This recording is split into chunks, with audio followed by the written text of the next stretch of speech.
នេះគឺជាទស្សនវិជ្ជានៃការប្រឡងសញ្ញាបត្រមធ្យមសិក្សាទុតិយភូមិថ្នាក់ទី12សម័យប្រឡងថ្ងៃទី10ខែសីហាឆ្នាំ2026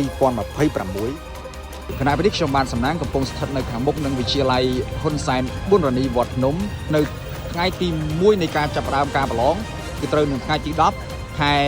សីហាឆ្នាំ2026នេះដែលឃើញថាទស្សនវិជ្ជានៅទីតាំងខាងលើប្រិមិត្តបានឃើញហើយបាទគឺអាណាព្យាបាលបានមកចាំទទួលកូនដែលកំពុងតែប្រឡងនៅខាងក្នុងមណ្ឌលប្រឡងខាងលើគឺមណ្ឌលប្រឡងវត្តភ្នំចាំជួយលើកទឹកចិត្តគាត់នឹងចាំទទួល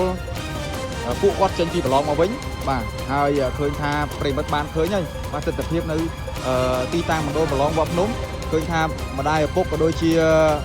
សិស្សានុសិស្សគឺច្រើនកកមែនតើហើយឃើញថាក្នុងនោះក៏មាននៅសមត្ថកិច្ចរបស់យើងបាទគឺសមត្ថកិច្ចប៉ុស្តិ៍ស្រះចកបាទនៃអធិការខណ្ឌដូនពេញនិងកម្លាំងកងរាជបុនហាត់បាទខណ្ឌដូនពេញបានសហការគ្នាជួយសម្រួលចរាចរណ៍ទៅដល់បងប្អូនប្រជាពលរដ្ឋពិសេសគឺជួយសម្រួលចរាចរណ៍ទៅដល់បេក្ខជនដែលគាត់ឆ្លងកាត់ពីមណ្ឌលប្រឡងមកអង្គុយញ៉ាំបាយនៅខាងលើសួនពួកគាត់ជួយសម្រួលចរាចរណ៍បាទដើម្បីកុំឲ្យមានការកកស្ទះនិងបង្ការសុវត្ថិភាពបាទទៅដល់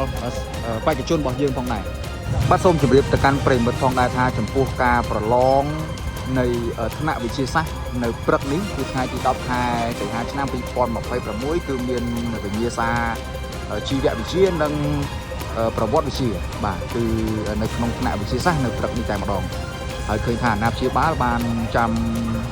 ទទួលកូនដើម្បីមកញ៉ាំអាហារជុំគ្នានិងត្រៀមបាទចូលទៅប្រឡងនៅពេលរសៀលម្ដងទៀតបាទ